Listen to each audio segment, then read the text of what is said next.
the night. And here's the injury. It's a non-contact injury. Grabs down low, and it's painful because he's going to be walking backstage, and he's hesitating. He's pausing. He has to stop walking for a little bit. So that doesn't look good. It's not as bad as maybe the video. We can't really.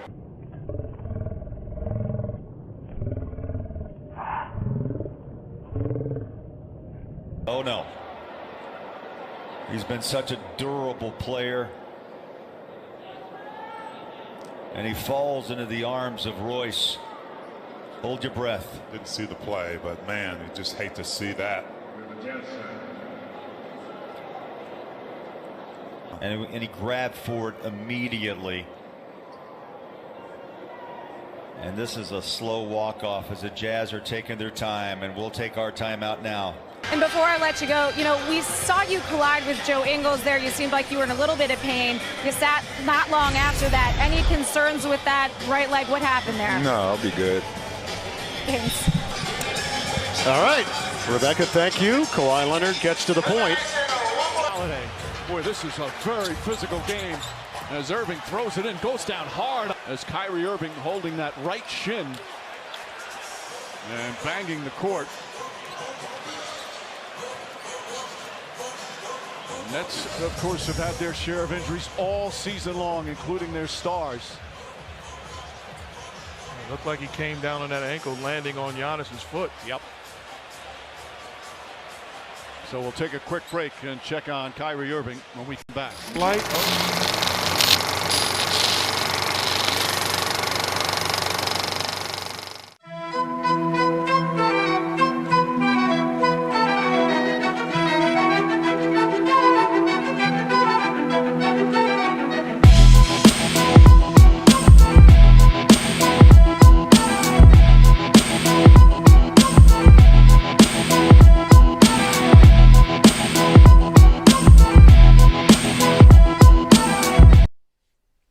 What's up, everybody? It is after 9 o'clock on a Thursday evening. You know what that means. It is Fan to Fan coming at you. My name is Joseph Francis. We are here talking sports, starting the show off with a lot of injury highlights, and those injury highlights have been tale of these playoffs and of this season. So we're going to get into a topic in that. We are going to talk Mets in first place. We are going to talk more NBA playoffs, and oh my God, so many snubs. We don't even have time to get to it. But first, hit the like button and subscribe to the channel if you haven't. Go back and look at all of the things that are happening on our Fan to Fan website. Fan to Fan social media. Follow us at Fan to Fan Show, and definitely leave a comment down below. As the show is live, we love to have the conversation between the fans. Last week was ridiculous. I think we went in. Today, I'm energetic. I'm ready to go. Y'all don't even know. Y'all don't even understand. These two people that I'm going to bring in right now, they understand because I am ready to go, and I'm feeling good. And I want to just say, Calvin, I brought out the Bed-Stuy hoodie because my team, the team that you love to hate, is 3-2 up on the Milwaukee Bucks. Let's go. And Kevin Durant, oh my God. We got our superstar. Let's go. Let's go. I'm a little warm in this thing too. I'm just going to say. Good for you. I don't care. Sweat. It's true. It's true. Don't act like Kevin. Look, we already knew Kevin Durant was wherever you want to say top 2, top 3 currently in the NBA. So him balling out is no surprise to anybody. Yeah, except you, who didn't want him to. When did I ever? Oh my Lord. Anyway, hello, It's Fan amazing. to Fanners. Yes. Hello, fans of Fan to Fan. I thought I told you that we won't stop. I love it. He won't stop, apparently. Apparently. Now, Heidi is in studio as usual, wearing. Sorry. I'm very sorry. You know what? You know what? You need to settle down. I'm sorry. Oh, wait. whose knee just got messed up? Wait, No, is see, it your favorite player? Yes. No, I'm sorry. Third favorite. I don't know if everybody. Oh, really? I love how he goes up and down. But No, he was my number one. Kawhi Leonard was my number one player, and then so this one decides Francis to get puts special together, treatment. I have the floor. Go ahead. So this one, Francis puts together the social media for fan to fan. I do. And he put a little montage together for today. I don't know if you've seen it. Yes, I did. Different. I know you've seen it. You made it. Yes, exactly. Thank you for the call and response though thing that we have happening right now. So anyway. So he puts it together, and you notice it's like all these little pictures of everybody, and then the gigantic picture of AD on the ground, because you really can't show it enough. Actually, I think. So I want to. I get what you're saying. No, I know. Even if you didn't do it on purpose, it's just that's what your mind did. I actually did it on purpose, but I did it on purpose because of the picture size. That was the reason why. It had nothing to do. Anyway, like so I'm representing my Philly team. Yeah, you're supposed to wear that Lakers jersey though. What happened to the Lakers jersey? They're not in it anymore? No, but but one of the things, that's the perfect segue, because one of the things we are going to talk about is LeBron James chiming in when his team's not in it. But before we get to any of that, we're going to talk about injuries. We're going to talk about the NBA season having 3 times more injuries than they have ever had in their entire existence. And that is the picture that Heidi is referring to, how AD is gigantically on the screen. Not done on purpose, not because AD, I dislike him or anything. It just, the picture was a little bit bigger than all the other pictures, so I had to fit it that way. But that being said, it is a statistical fact this year that there are 3 times more injuries. And to put it on Front Street right away, this all got started because of LeBron James saying they, quote unquote, they all didn't want to listen to me at the start of the season. I knew exactly what would happen. I wanted only to protect the well-being of the players, which is ultimately the product and benefit of our game. These injuries isn't a part of our game. It's the lack and pure rim rest before starting back up. 8, possibly 9 All-Stars missing the playoffs, most in league history. This is the best year for our league, and fans are missing out on a ton of our favorite players. I speak for the health of all the players, and I hate to see this injuries at the time. Sorry, fans. Wish you guys could see all your favorite guys now. I mean, essentially, that is what LeBron James has chimed in on. The man is very smart. The man knows basketball. The man has been in basketball for 17 plus years, because I want to say, just because he was drafted 17 years ago does not mean that he wasn't in basketball, because he was in high school, he's in the college ranks, and he was watching and paying attention to basketball, a lifelong basketball fan, such as myself. I've never played basketball. But the thing is that there is a genuine issue here, which is that there are more injuries, stars are getting injured, and everybody says, well, there's stars getting injured, people have to step up. I get that. Why are the stars being injured? This person's opinion is that I believe that most of the stars, a Donovan Mitchell, a LeBron James, Anthony Davis, those guys have work ethics that rival that of Kobe Bryant. And everybody knows Kobe Bryant was a fitness nut. He was in so many good ways. He was just such a warrior. But when you are having to be a warrior, preparing for games a lot more than other times, that's going to cause some injuries. So what I'm going to pose to the panel, not that this is a monologue, because it is not, technically. We have all these injuries. There have been, obviously this has been a super weird year. This has been a year that the NBA has had injuries.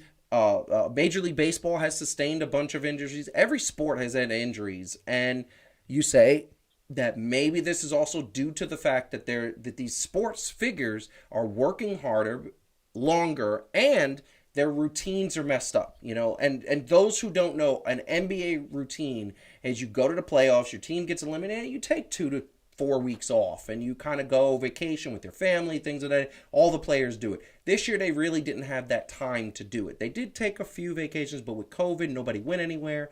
You were kind of home. So this is the question I'm going to pose to whoever wants to go first.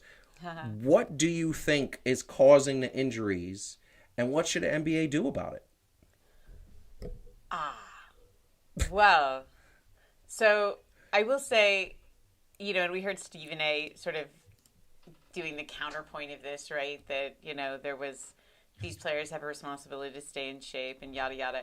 But I will say, so there's the issue of the issue of not having had the amount of rest between seasons, particularly for those teams that actually did well in the bubble, where a lot of the guys we're talking about were. So, that there does seem to be something to that. But I would say the other thing that I don't hear people saying, but is really true, the NBA cut 4 weeks off their season, but only cut 10 games. Yes. So that doesn't equate to 4 weeks. So these players were not just you don't just have the issues with the bubble and when they started back up again without as much rest. You also have the fact that they were playing a compressed schedule. Yes. And so they weren't even getting the rest between games that they might in a normal season. And if you add all of that up together, it's hard to not argue that LeBron has a point. There's more soft tissue injuries among all-stars in this season than there has been in every other season but one, right? So it's not like this kind of thing can't happen by random. It can happen by random, but there's every reason to think this wasn't random. And even LeBron said, look, I'm not blind to the financial considerations that went into this, right? So he gets it. Like, there's reasons the league made They had to. They lost a lot of money last year. So there's reasons the league made the choices they made. Yeah. But I think it's just common sense that if guys aren't getting rest and they're also playing a compressed schedule, you're going to see what we're seeing. I love it. That is true. That's a very good analysis. Calvin, what do you think about that? And take into consideration routines, we come from the era that was hardcore. You're getting beat up every time you go down the lane. You know that era. But, we had a conversation with one of our fans on a regular basis, and his belief was that they're kind of soft. Do you think it has to do with any players being soft or routines being messed up? What do you think? I wish I could say that this is kind of a black and white thing, that I just kind of think this, but so I try to separate the fact that this is not the 90s or the early 2000s, and basketball is definitely not as physical as it used to be. So I have to take that into account. And I do believe that, but at the level that they play, injuries are going to be a part of it. And yes, when you cut out rest and relaxation, but I don't know. There's so many interesting things, like, does everybody really rest, or are they just not playing basketball? Because there's a difference. Right. Yeah. Right. I mean, we know that among athletes, basketball players kind of party hard, and that's fine. That is definitely their prerogative. And I'm not going to jump on LeBron James. He works his body, and he's in year 18. So you have to add up all of those things for him. AD has been a little bit, I wouldn't say injury prone, but he's had quite a few injuries to his legs. And some of them though look like, like Kyrie. He stepped down hard on, Giannis's right leg. Foot. So that is it. So yeah, they probably would have less injuries if in whole they had more rest, but long term, that probably would have threw off everything. So I guess it's kind of the risk that they were willing to take, and I guess they being more the NBA, so more so than the players. And it really is unfortunate.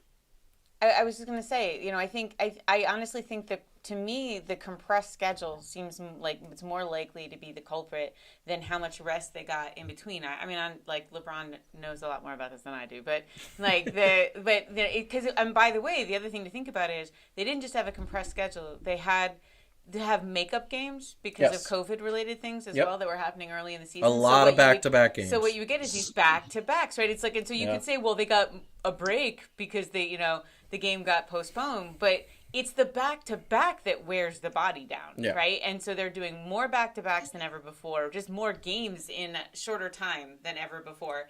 To me, that's a recipe for even athletes in their prime, just, being vulnerable to something bad happening.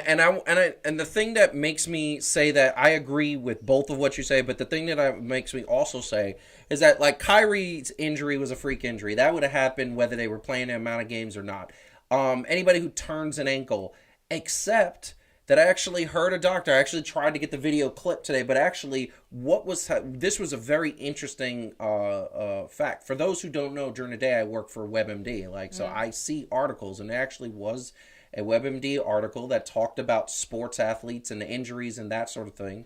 And essentially what happens is the more you play on these tissues and tendons and things like that, the softer they can get if there's not enough respite in between the games. So to your point... So that's how you roll. That's how you roll an ankle. So everybody said, oh, well, Kyrie's not really included. Yeah, he is, because he's playing more, and it's easier to roll your ankle if your body and your legs are being used the way they're being used. And I thought it was fascinating because I had never heard of that, and I've had my share of injuries in my life. How many times have, like, almost everybody listening rolled their ankle and it hurt for a minute, but then they were fine? Yes. These guys roll their ankle and they're out. Yes, you know, for 2 to 4 weeks. But also Kyrie is suffering from how he plays basketball, and I'm not this is not a place and blame thing, right?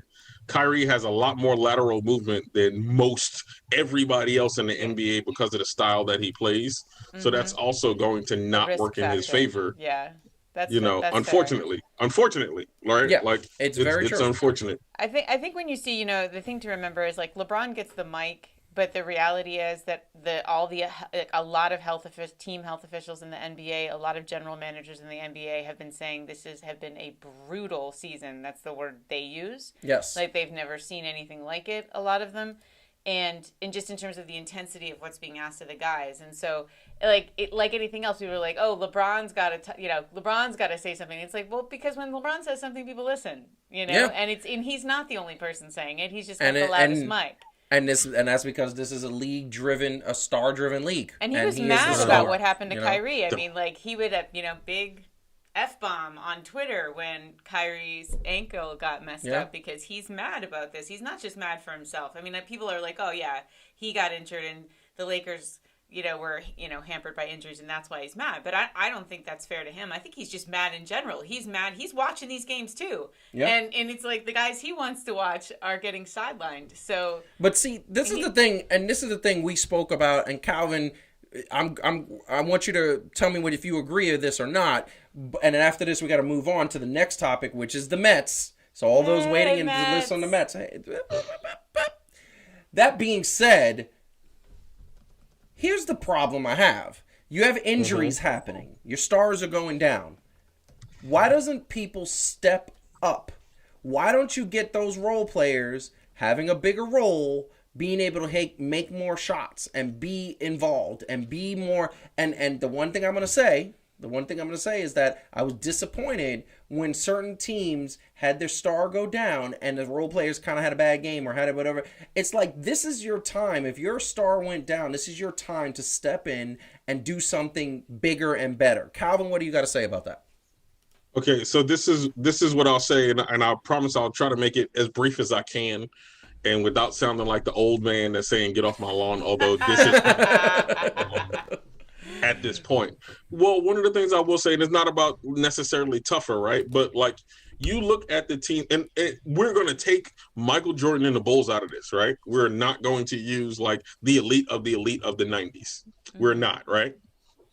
Let's look at our Knicks in the time where they were actually competing. Yes, we know they didn't win a chip, right? Let's look at Indiana Pacers. Let's look at the Eastern Conference as a whole.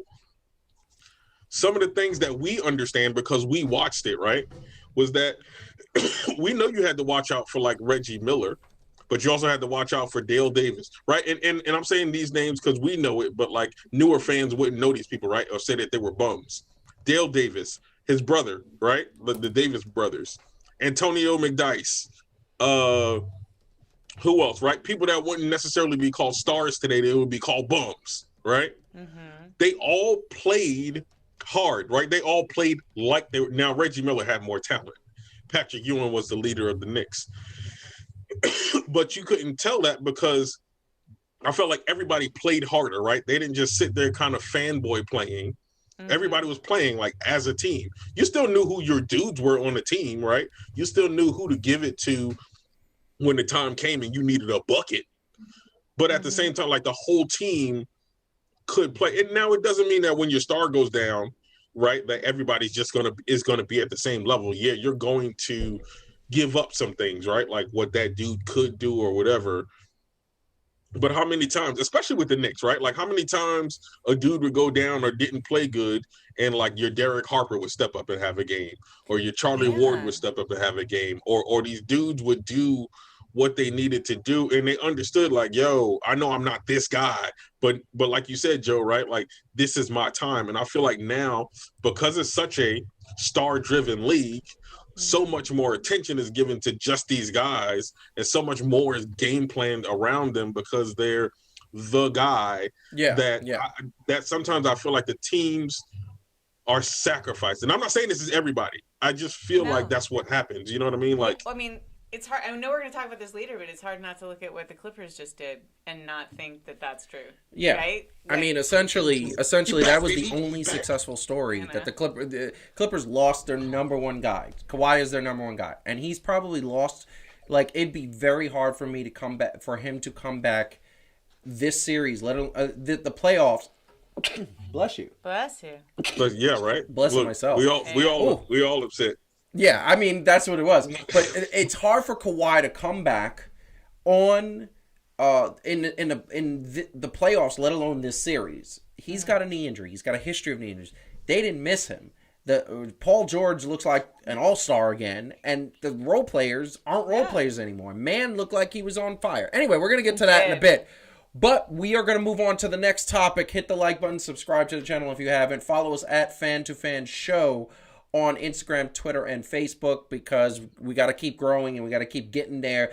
Take a look back at our old episodes. So we are talking 100% New York first place Mets. I love this picture. It's so amazing. We used it on social media. It is so great to see the New York Mets in first place. And when I tell you, one of the things that amazes me about the whole situation is that the Mets are in first place, okay? And I'm going to show the standings in a second because this is very important. The Mets are in first place, and they are in first place 5 games ahead of their next competition. And we all know the reason why. We get the reason why. It's Jacob deGrom. Jacob deGrom is their star. He's batting well. He's doing a million things. And that's who he is. But the other thing is they got a couple of like brand new pitchers. Taijuan Walker is amazing. The offense is coming alive. Francisco Lindor, we're going to get to him in a second, in the last 30 days has been hitting the ball and actually doing, this is the bottom line. That's, right there, that's Taijuan Walker. He had 12 strikeouts against the Cubs. This is the bottom line. This Mets team has been prepped and primed for the better part of 2 or 3 years. And in my opinion, the reason why this Mets team hasn't been good is injuries. I think that the leadership, the ownership was a shadow 3 years ago, but now they have a new owner. They had a new coach last year. They didn't do horrible last year, but they didn't make the playoffs. This Mets team is in first place. Now, here's where the disrespect comes, because this is the and this is the thing that I want to say, and I can't stand it. I don't even understand why this happens on a regular basis. But Major League Baseball every Monday, as we said last week, brings out their rankings, right? Well, the Mets should be higher. Last week they weren't even in the top 10. Yeah, they should be higher, right? Yeah, they're higher. They're number 10. And look who is directly ahead of them. The Chicago Cubs, who right now are beating them, unfortunately, at Citi Field, but they've beaten the Chicago Cubs. So, are we saying that this is even? Are we saying that? And not to mention, the more impressive thing about the Mets being in first place is they beat Chicago. They also, I believe, if I'm not mistaken, handed San Diego a couple of losses. These are first place teams. They handed, if I'm not mistaken, they beat the San Francisco Giants a couple times. All teams ahead of them in this power ranking, yet they're number 10. I think it's disrespectful. I think whoever's making this ranking is disrespecting the Mets, and I don't like it because they deserve props because they are 5 games ahead of their nearest competitor. That's not a normal thing. 5 or more games is a clutch on your division. So, Calvin, what do you think about the Mets? They getting disrespected? mean, probably so because, well, right. Remember, there's people that do these rankings, so you got to.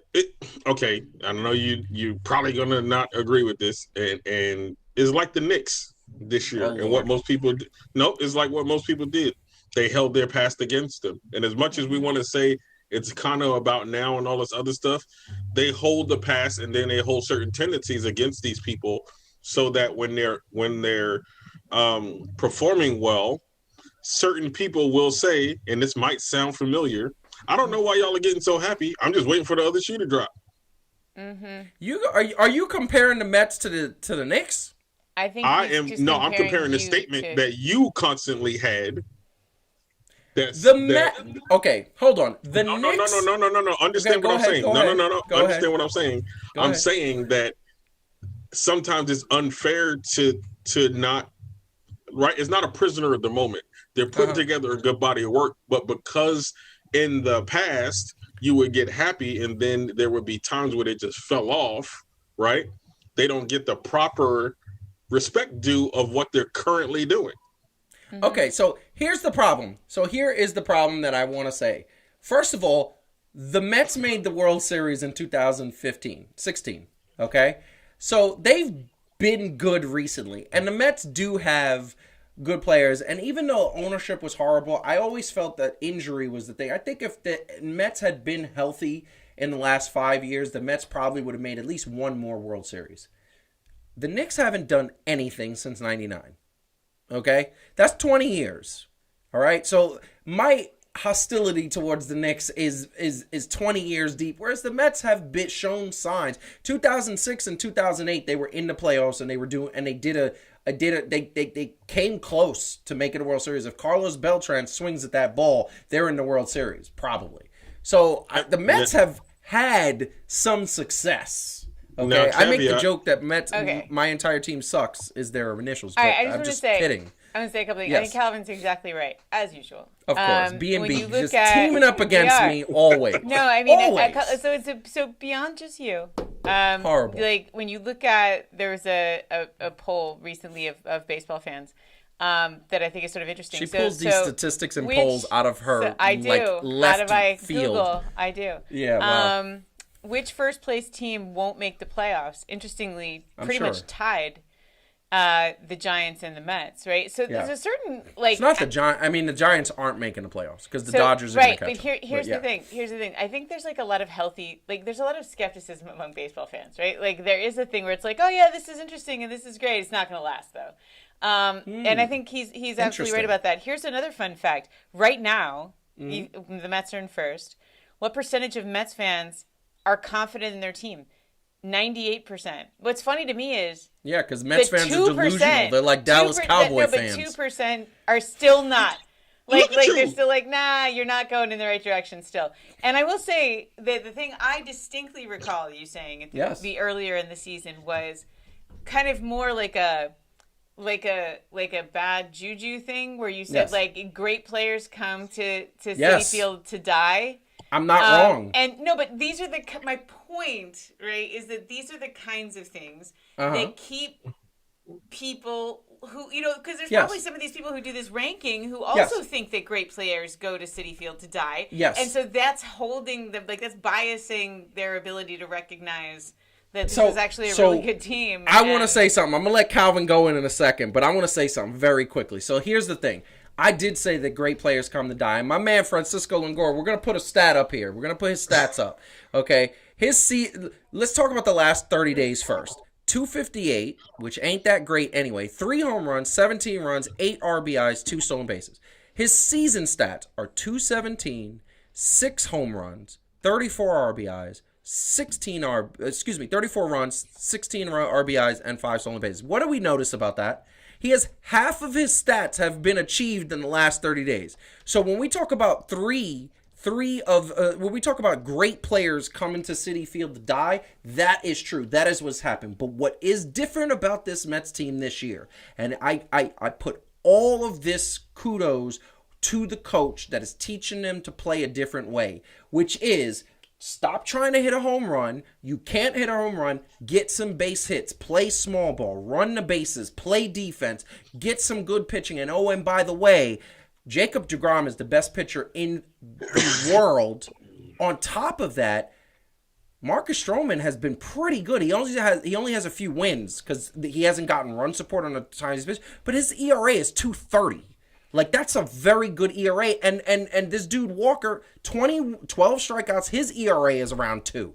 The pitching is there. This team looks better because they are figuring out Citi Field. The problem I have with Mets fans is the same problem that I had with Nets fans. Okay, me being one of them. I didn't do what the Nets fans did, that other Nets fans. And Knicks fans do it. Dallas Cowboy fans do it. The minute the season starts and they go 6-0, we won the chip. Oh, the championship is ours. No, because the one thing I said, I picked Brooklyn, but I said there's 2 or 3 teams that could beat Brooklyn. They're not invincible. There are Nets fans, Knicks fans, and Mets fans that all say, my team is invincible, they're going to win the chip. This team has a lot to prove, but I do think that they're going to be the team in first place when it's all said and done. Calvin, please, go ahead. So, you can have that about a general fan base, but for this conversation, sir, nobody here mentioned the World Series at all. Right? No. Listen to the stats she just gave. 98% of Mets fans believe that they're going to win the championship. No, that's not what I said. I said they're confident in their team. They think they're going in the right direction. All right, so I would love to know what confidence means, because I guarantee you they meant they're going to win the championship. The team is headed in the right direction, so they're confident that the team is headed in the right direction. All right, fair. I will take that back. But here's what I will say. Out of that 98%, I guarantee you that like 70 to 80% believe they're winning a championship because they're doing so well now. I would place a bet on that. People like to believe. I don't have a problem with it, except that we get on Dallas Cowboy fans about this very same thing. We got to get on Mets, Knicks, Nets, and any other team that does it. You cannot predict that they're going to win the championship if they're 6-0. No, there's a big difference, and I'm going to tell you what that big difference is right now. Please tell me. Go ahead. If you ask the Dallas Cowboys right now if they're going to win the Super Bowl, not only this year, but next year and the year after that, for no reason, if they had 0 people on their team, they're going to say they're winning the Super Bowl. Yes. That is the difference. That's Knicks fans. That's Mets fans. No, it's not. That's Mets fans. No. If Adam was here, he'd be doing the same thing. The Mets are winning. If Anthony was here, he'd be doing the same thing. The Mets are winning. That is Mets fans. I don't know two bigger fans right now that we have than Marcus and Arlene. And I don't see a problem with them believing, especially because they're playing winning first place basketball. So here's the thing that I'm going to say. I'm going to ask this to Marcus, who's watching right now. You believe the Mets are going to win the championship? Just say yes or no. Here's the bottom line. I'm going to answer something else that he said. He said, so you're not allowed to believe in your team as a fan, right? So here's the problem with believing in your team as opposed to being realistic. I knew from the get-go that the Knicks were good, but they had chinks. They had things that they had to do, and I was very happy. I knew from the get-go that the Nets, if they could not get all these 3 stars on the court and they keep having injuries, they ain't beating people. Okay? I knew from the get-go that even though Golden State, because I like Golden State, even though they were doing well in the regular season and had a hot streak, Steph was not going to be able to do it all. Draymond Green needed to step up. He started to, but not really. Here's the bottom line. Believe in your team, but be realistic about the outcome. We know for a fact, I believe this Mets team has a good chance of going to the playoffs and doing some damage in the playoffs. Do I think the Yankees are going to turn it around? Absolutely not. The Yankees look trashy, and they have a bunch of young, arrogant players that think that they've won the championship already. They're not going to recoup, and they're going to have to blow it up. That's my opinion, but here's the thing. I'm not going to be unrealistic to say that any of these teams can win a championship. The Nets have the stars, but they keep getting hurt. So if they don't get their players back on healthy, they're not beating a Clippers, Jazz, or Phoenix Suns team. They got to be healthy for that finals if they make it to the finals. So that's what I say. I feel sometimes, Calvin, like he takes so many positions on things, it's like a porn tape up in here. And I just want to tell you, Marcus just proved my point. Thank you, Marcus, because he believes the Mets are going to win the championship. Based on what? Because he's a fan. Emotional. There you go. Wait. Go ahead. Okay.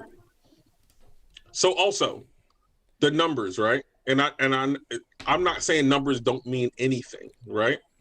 But there is a such thing as, like, they don't have to have all of the best outstanding numbers if they're playing winning, right? Baseball, basketball, football, or whatever the case may be. Like the analysts, like, that's where Max Kellerman be getting on my nerves. But y'all can miss me with numbers, because I don't care if my man is hitting, if he hitting 168, but somehow we still in first place and we winning. I'll take the 168, B. It's fine. Okay, you don't have to be a superstar. If you winning and y'all finding ways to win and y'all knocking it out and y'all keep on doing it, I am A-okay. I don't care if y'all I appreciate that. I'm going to ask you, Calvin. Because we got delusion happening on the chat. And by the way, Arlene, thank you for being the voice of reason. We got delusion happening. My man Marcus thinking the Jets are going to win the Super Bowl.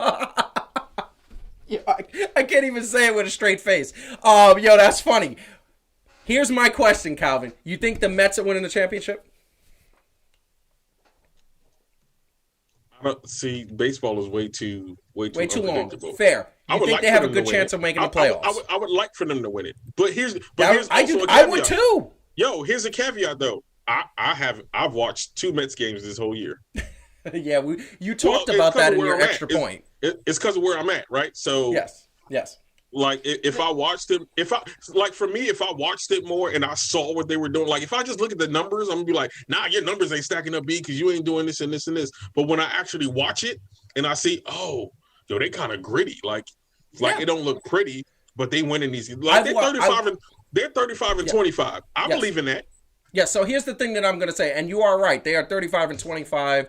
They are doing, and by the way, they've missed a few games. A few series have been postponed that they're going to have to make up later, which could equal wear and tear on this team. But this is the thing I'm going to say. These Mets are in first place. They've played some really good teams, San Diego, Chicago, San Francisco, teams that are in first place, and they've beaten these teams. Here's the thing that I'm going to say. Do I think this Mets team is winning is going to the playoffs? I think so. I think they're going to go to the playoffs. Do I think they can beat a Dodgers team? It's tough. It's very tough, but I feel like they're gritty enough. They remind me very much of the Kansas City Royals in 2016 when they went to the World Series. They really do. They play small ball. They play good defense, and I like that. And they have good pitching, and that is the most important thing. Here's the thing. Here's the problem I have, okay? I want to say something. I want to say that I believe in my teams. I love my teams. I want my teams to win. I want the Knicks, Nets. I want the Jets, Giants.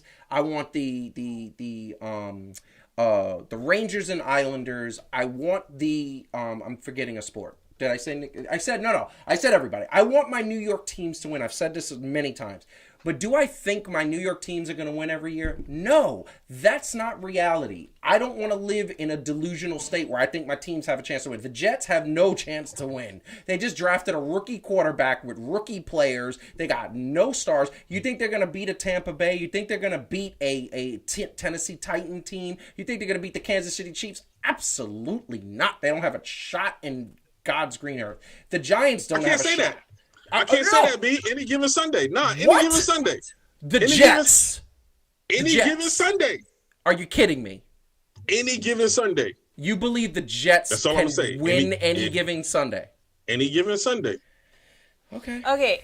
I just want to point out something that Marcus has said. He wanted to talk about the offensive stats and how and I was actually just really interested in because he's absolutely right. So hitters have been less successful this season than any season in the last 50 years. It's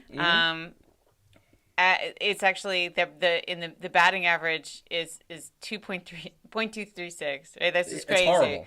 And everybody's saying it's basic, but also everybody's saying it's also it's pitcher velocity. Yes. Like people really just can't hit this. Yes, because you got Jacob deGrom. Jacob deGrom goes out there and pitches. The other day in the 3 innings he's pitched before he had the arm soreness, he pitched 32 pitches, I believe. It was somewhere in that range. Almost 90% of them were triple digits, 101, 100. I have seen a 100-mile-an-hour fastball coming at my face. If you blink, you miss it. Oh, it's insane.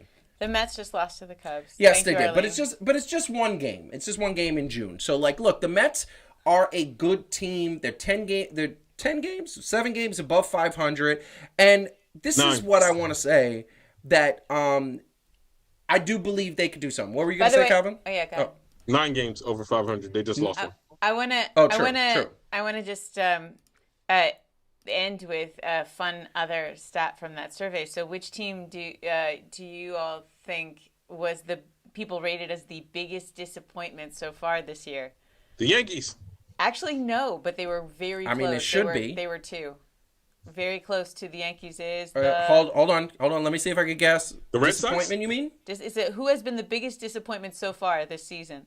The Yankees were second. Yankees should be number 1 because they with that payroll they should be number 1. I'm gonna say that's a great question. I'm glad you brought it up. I'm gonna say the Phillies. No. Really? Red Sox. No. Can we get one more guess? One more guess. One more guess. I'm gonna say if it's not the Phillies, I go Braves. The Braves were the 3rd. Gotcha. Okay. You want to take one more, Calvin? Yeah. I'm out of guesses. Twins. 33% of people said the Twins were the biggest disappointment this year. I don't know. Did they take this poll in Minnesota? They must have took the poll in Minnesota. I'm a little confused. Who was expecting the Twins to do anything? I was not expecting I don't know. I thought that was strange, but that was the answer. They took that. Washington was a good guess. They had a weird number of 70-year-old people from Minneapolis answer that poll. First of all, if you bought me a Buccaneers Brady shirt, make sure you also, it could be a wedding gift. Make sure you include the Patriots Brady shirt. I would like that. Marcus, you're right. The Nationals was the 4th. Yes, there we go. That was a great guess. Yeah. Dennis saying that it reminds. What I mean to say is that the Mets this year remind them of themselves. Yeah, I mean, they were pretty scrappy with better pitching. So, look. Yeah, there's also a lot. Marcus is right. There's also a lot of there's a lot of talk around pitchers using things. Yeah, I mean, and here's the thing, and I'm gonna say this right now. This is disrespectful. The Mets should be higher. I hate that the Houston Astros are still in the top 10. Can somebody please just fire the Houston Astros from baseball forever? And it's just amazing to me that Tampa Bay, I expect Los Angeles to be at the top, that Tampa Bay, Chicago, the Giants, Padres, Oakland Athletics are all in the top 10. I'm just this is the weird twilight zone of the baseball year. I got a question for you, host Joe. Yes. How high should the Mets be on there without it being quote unquote delusional? Okay, so first of all, that is a great question, and we will go after this. We will go to the next topic. This is a great question. So first of all, I think the Mets are better than the Cubs, and even though they lost tonight, they have beaten the Cubs recently pretty soundly. I think the Mets. I don't think they've played Boston yet, but the Mets have a better record, I think, than Boston. Oakland, I think the Mets have a better record than them as well. Houston, unfortunately, as much as I hate them, they deserve to kind of be where they're at, maybe even a little bit higher. San Diego, the Mets have beaten San Diego. The Mets have beaten the Giants. I'd put the Mets at 5th and Houston at 4th and everybody else, unfortunately. Okay. I hate the Houston Astros. But Marcus says the Mets should be top 5. Yeah, I put the Mets at number 5. Yeah, I put the Mets at number 5. So I think that's a good thing. But we gotta move on because we got some unbelievable news to hit to, a good conversation coming out. We are going to be talking the NBA snubs of the first teams. It was a tragedy. We're talking that next. But before we go any further, hit that like button, subscribe to the channel, follow us at Fan to Fan Show on social media, Twitter, Instagram, and Facebook. So we are talking the NBA, all teams. I mean, look, the first team, second team, third team came out, and just going to recap it. Let's just go right into that. This is the first team. I think I'm just going to leave it there and kind of say, okay, take that in. Give everybody a second to take that in because this is interesting that, things could be that. Second team. This is the second team, I think there's some surprises there. And One maybe. And then there's the third team. 2. Okay. And there's multiple surprises here. Yeah. And this is what I'm going to say. And I'm going to say, first of all, whoever made these lists should be drugged out into the street, drug tested, and find out what's going on, because there's some things that are majorly wrong. But Calvin, actually, I'm gonna throw it to Heidi because you got to go first last time. Heidi, what is your? So my personal look.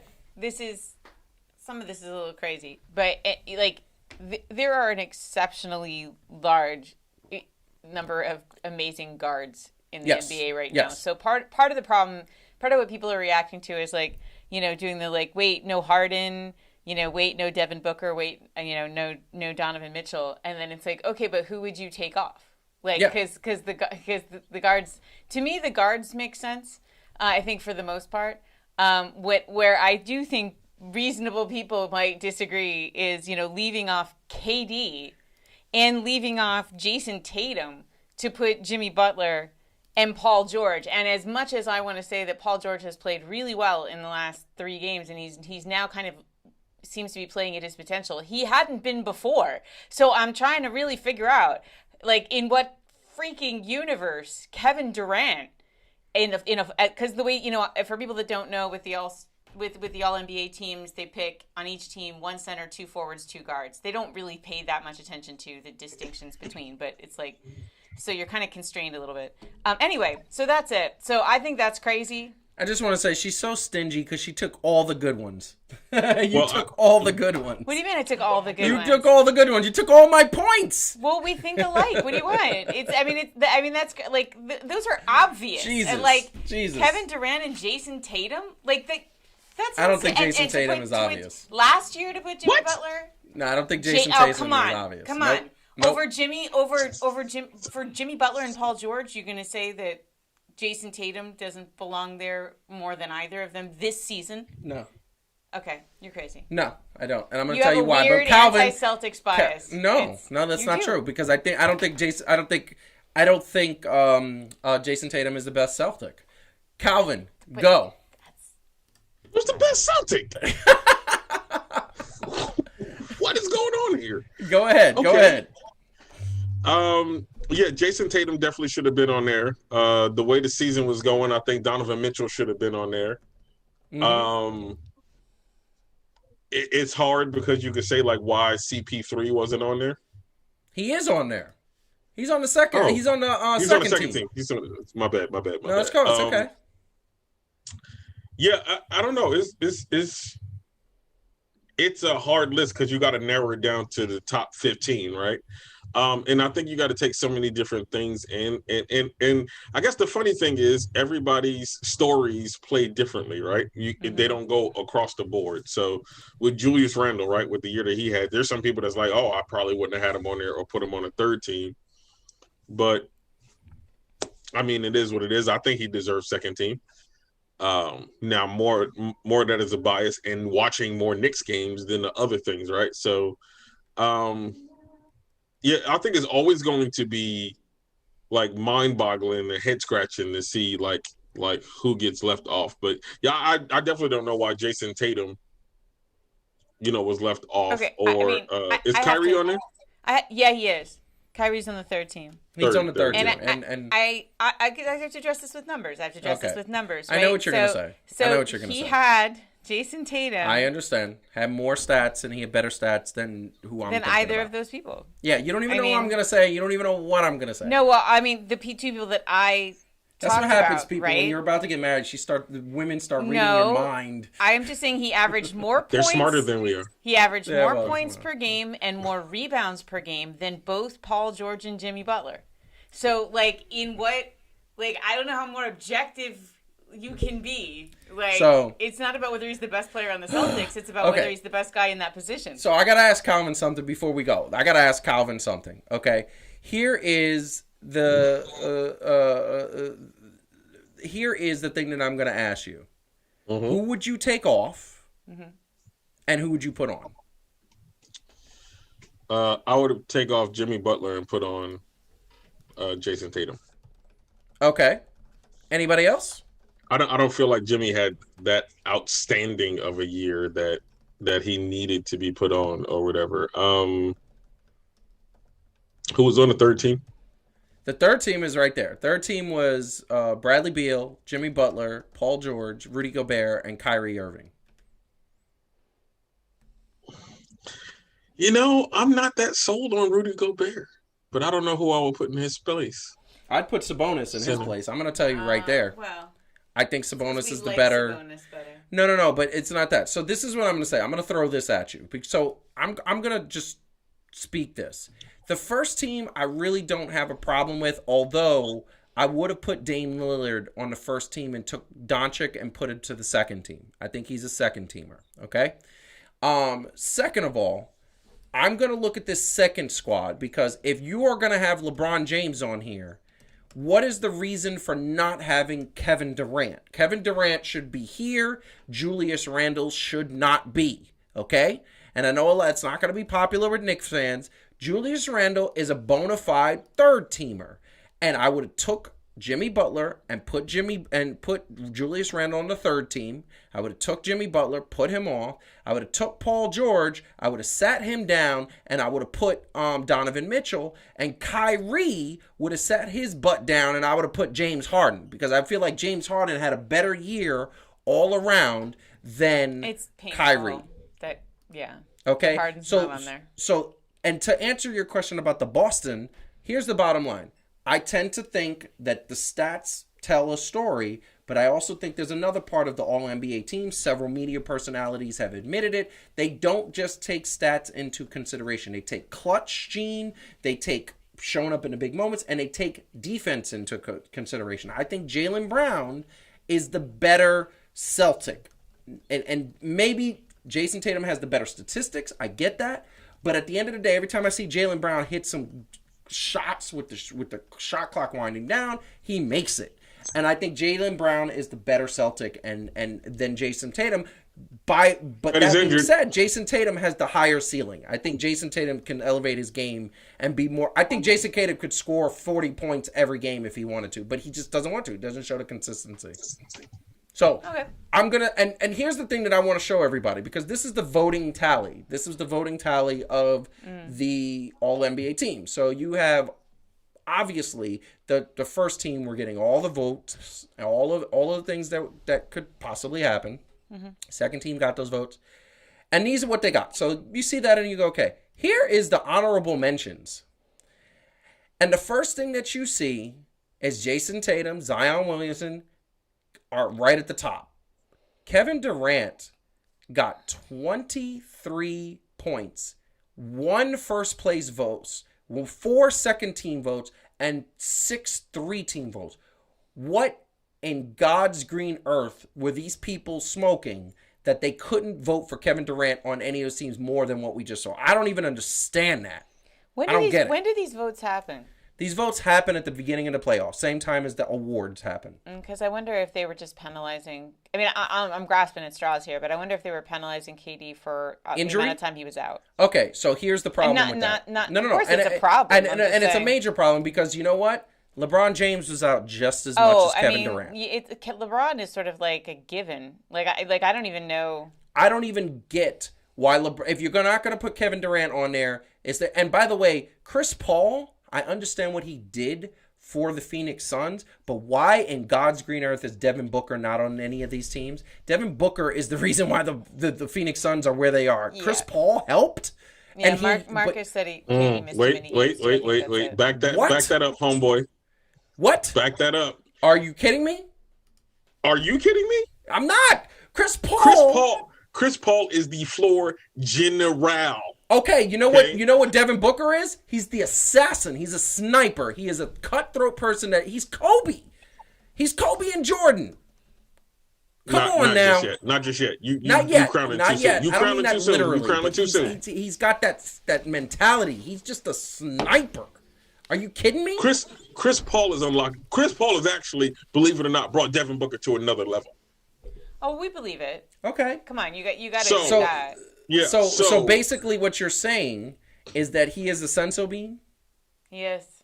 Yes, and the Dragon Balls. Bean?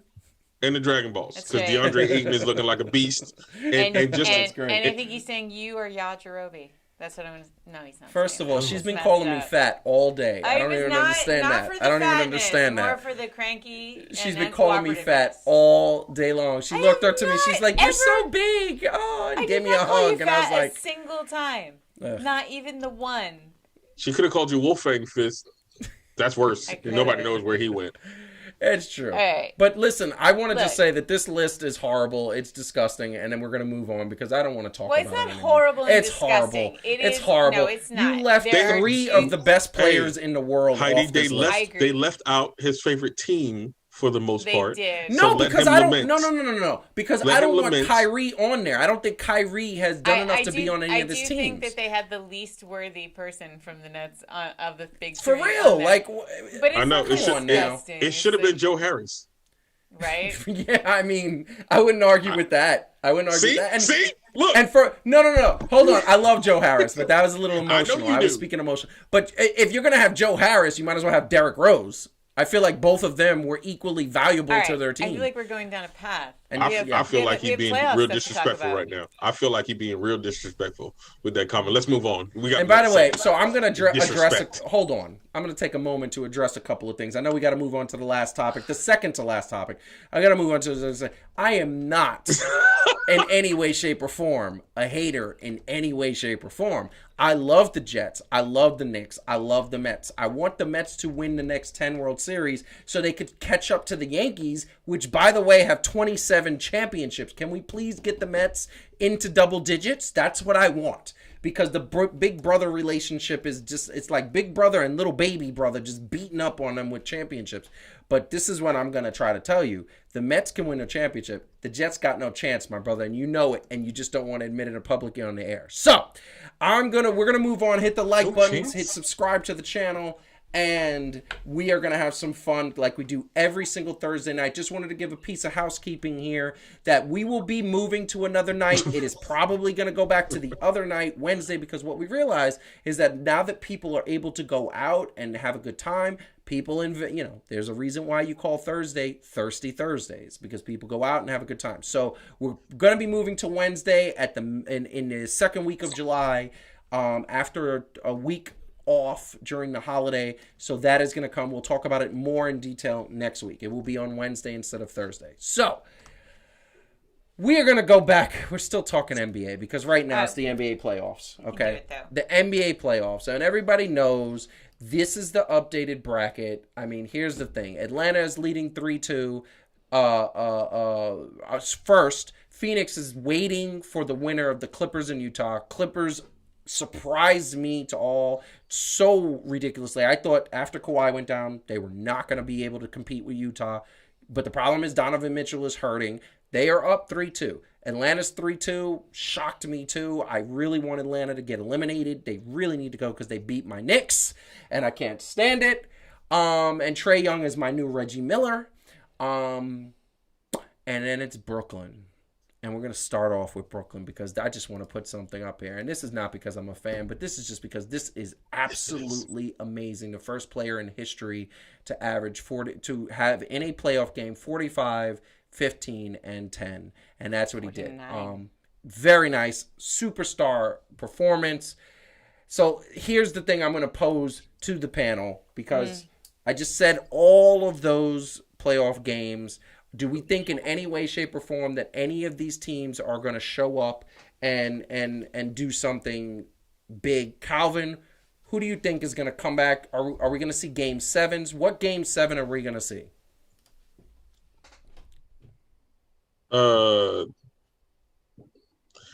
Brooklyn and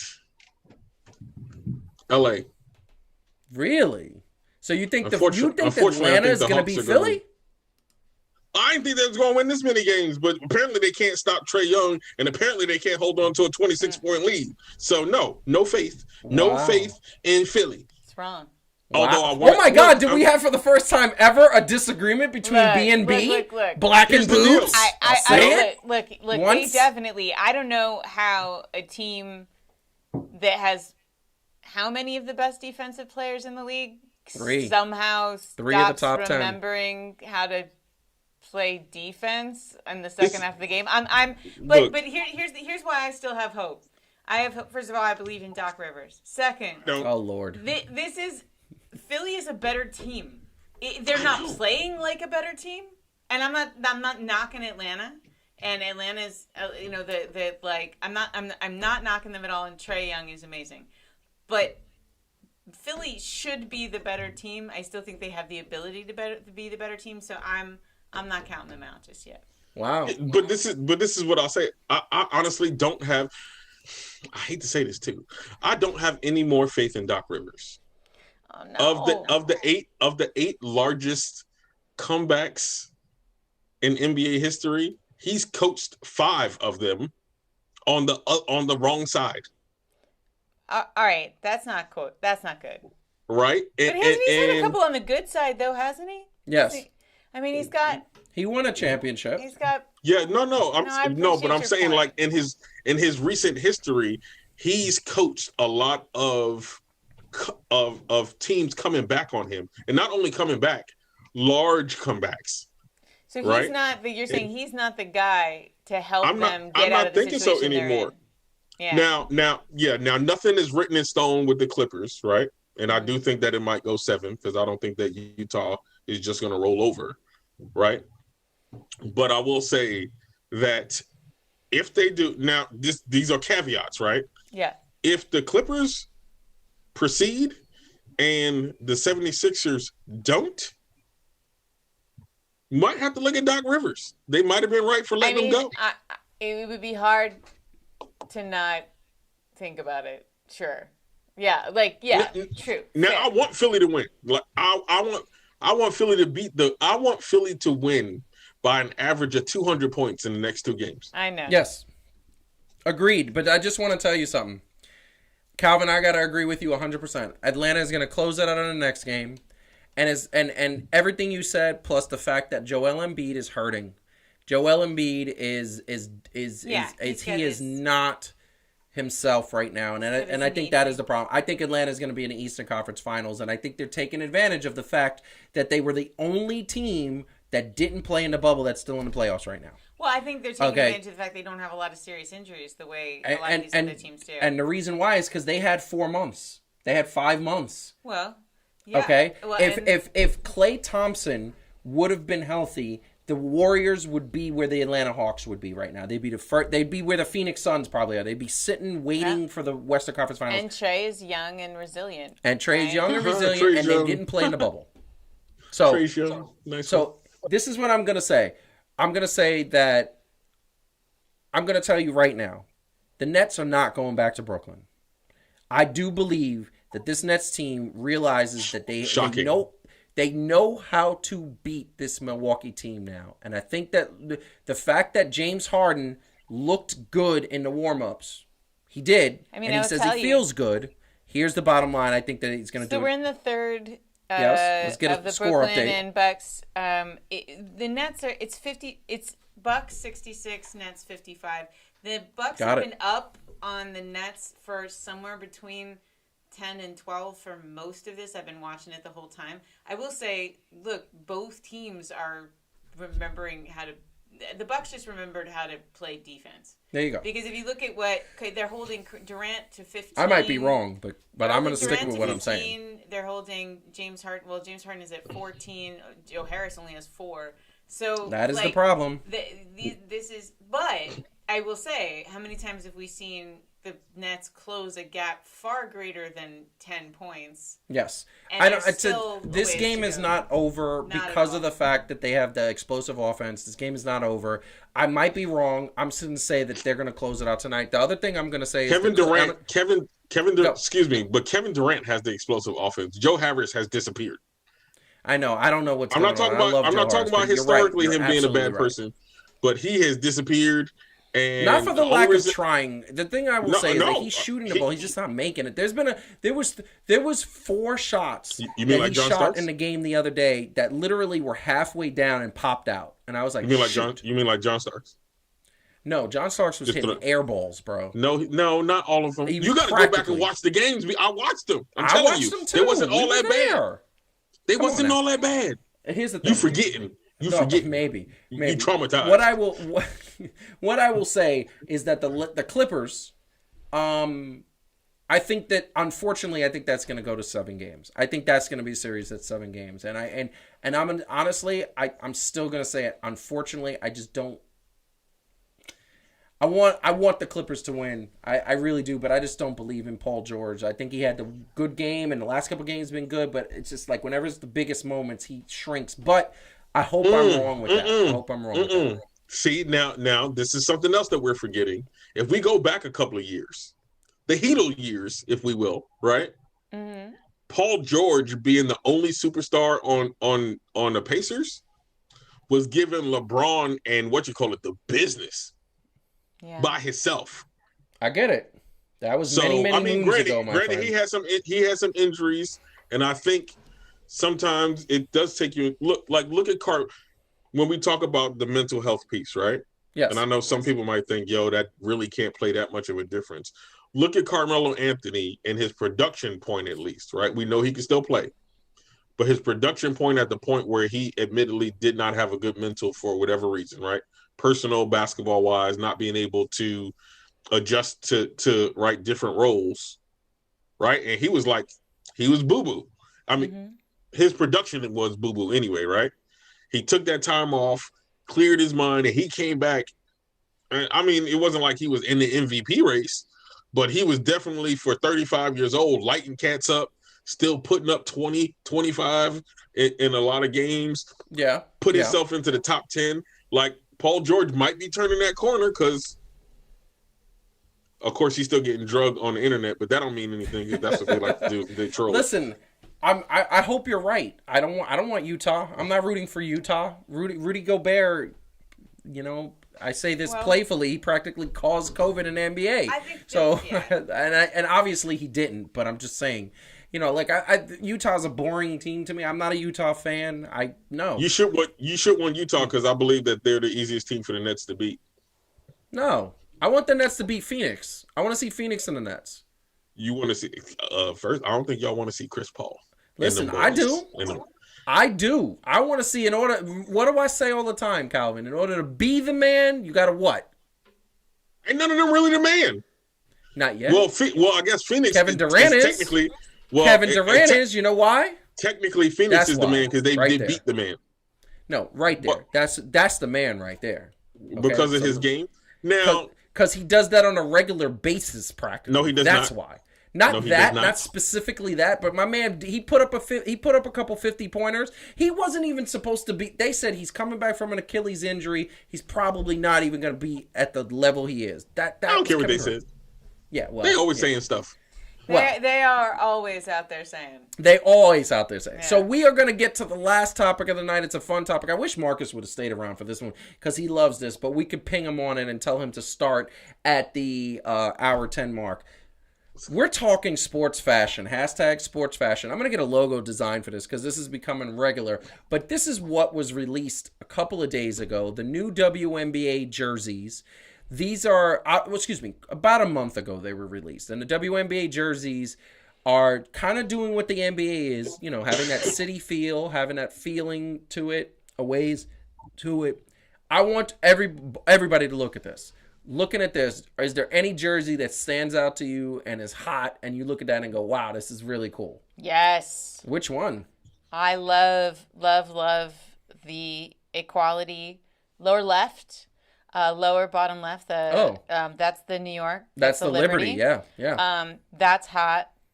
And I love the Los Angeles one in the second row, kind of in the middle with the black and yellow. Yeah, because black and gold. They used Star Trek font. I mean, that's very close to Star Trek font for no particular reason. That is pretty cool, actually. I didn't even see that. I love it. I got to say, and Calvin, I'm going to let you speak on this too, but the last one, I got to say, I love that Indiana fever. The problem is I can't stand Indiana, so I love it just because of the color and the design. I mean, it looks like it's playing off a Saturday Night Fever, doesn't it? Again, it does. It does. I'm not gonna lie, but I definitely like the Los Angeles one that you said. I think that's hot. I also like the Aces, Las Vegas Aces, the gold and black one. That one is right next to the Las Vegas one. That is pretty cool too. I gotta say, that's got a shimmer to it that kind of looks like our wedding. It does. I like it too. Color. That's not bad. Calvin, what do you think? I think they all got potential. Yeah, I definitely like the New York ones. I'm looking. The Minnesota one kind of looked like the NBA counterpart. Yes, it does. They have two. I guess this is the away. The Los and, Angeles and one home. definitely looks like the Lakers one, but I mean, you don't have to go away from it. You know what I'm saying? Like, I think the Los Angeles away jersey, that's the black and gold. Yeah, I think that one looks like the LAFC, like MLS. The Lakers have it as an alternate one also. Yeah. I'm not sure why the Dallas one looks like a Heineken bottle, but I honestly, I was gonna say that, like, not surprising to anyone. I'm gonna zoom in for people. The two ones on the upper, like the two on the upper right, are the Dallas ones, and no surprise there. As usual, I don't like them. I don't like the Mavericks like stuff. I don't like this. This is ugly. This is so bad. I'm zooming in because I want to let people know that is horrible. That really looks like a Heineken bottle. It's horrible. Do you know what's kind of dope? You can see it in the one that you just put up there. I actually love looking the blue one on the left that says Kisosk. That is the Mohegan word for sun. Oh, yeah, because they play in Mohegan Sun. Yeah. They're Connecticut. That's the Connecticut Sun. Wow, that's dope. I might have to get that. That's actually like a really nice tribute. Okay, I like that. Can we also marvel at the fact that overall they didn't just try to throw some variation of pink in there because of the WNBA? Yeah, I'm not saying that pink doesn't have to, but you know what I'm saying? Like, yeah. I'm very happy at the style level here, and that they don't feel like they try to, like, to Calvin's point, overly feminize them. Like, they're just men could wear these. Like, it's the truth. Which is great. First of all, I'm getting half of these. So I know, right? Not the Heineken one, because I don't want to look like a stereotype. I just want to tell you, what do you think? And Calvin, I'm just to say this, and then we're gonna get out of here. But I'm gonna zoom in on one here that I think is kind of dope, and I think you should get, or it should happen. What do you think about that black Seattle one right there? Yeah, I was kind of looking at it. That is actually pretty dope. That is fire. I love that. I have to say I don't love the yellow and green one. Oh no, but that's the Supersonics color. It's gross a little bit, but that black one is awesome. The black one is dope. Yeah. Mm-hmm. That's nice. That's nice. But we definitely love sports fashion here. So we are going to get out of here on that note, because I love ending on a happy note. I think we've argued enough for the people at home. So I'm going to let Heidi go first. Ladies first. What do you want to say to the people? Very excited to, like, there's a lot of really cool things happening in terms of us being able to go to sporting events again. So I'm just very excited in the coming months for Fan to Fan to get back out. Originally, that's the thing. Fan to Fan was always supposed to be about outreach to real fans, not just online, but at games. And so I'm very excited about that coming in the near future. Love it. Love it. Love it. Calvin? Oh, yeah. Look, I'm going to just second what Heidi said. Well said, obviously, as always. Always, and if you can, hit us up. Mm-hmm. On social media. If you got whatever, you just want to talk or whatever the case may be, definitely hit me up. I love it. I know it's Calvin Bringfield on Facebook, and it's Easy Breezy 80 on Instagram. Uh-huh. And I think it's Cal Breezio on Twitter. Look, I'm kind of old. You are correct. I don't really. Okay. You are correct. I remember. You know how I know? Because I tagged you in the promotion of this episode, and it was I always look it up there. But all you got to do is look up Calvin Brimfield, and you'll find it. I studied. I passed the test. Yeah, nice job. It's very true. So we are going to get out of here on this. I have been your host, Joseph Francis, along with Heidi and Calvin. This is what I want to say. We are having a great time doing Fan to Fan. Like I said, in a couple weeks, we are going to take a break and then come back on a Wednesday night. And then every night it will be Wednesday night. Also, we have some interesting things happening on our channel. We got a new extra point from Calvin talking about Major League Baseball. We got some new wrestling shows, Heat and Receipts, including Blood and Guts review and a Roman Reigns discussion, because he is the thing for all our wrestling fans out there. But in the meantime, make sure that you share Fan to Fan with everybody, because we are trying to grow, and we would like everybody to watch and be a part of this discussion. The more fans that are in the chat, the more fun that we have, and we love that. Like Heidi said, we are going to get out there into the sports universe now that we are vaccinated and things are somewhat getting to normal. But remember, keep being safe. Go get your vaccination. Enjoy sports. I will tell you right now, it is going to be an amazing thing. We are looking forward to it. So in the meantime, have a good night. Enjoy. Nets are winning tonight, baby. They're taking it all. They're winning the championship. Let's go!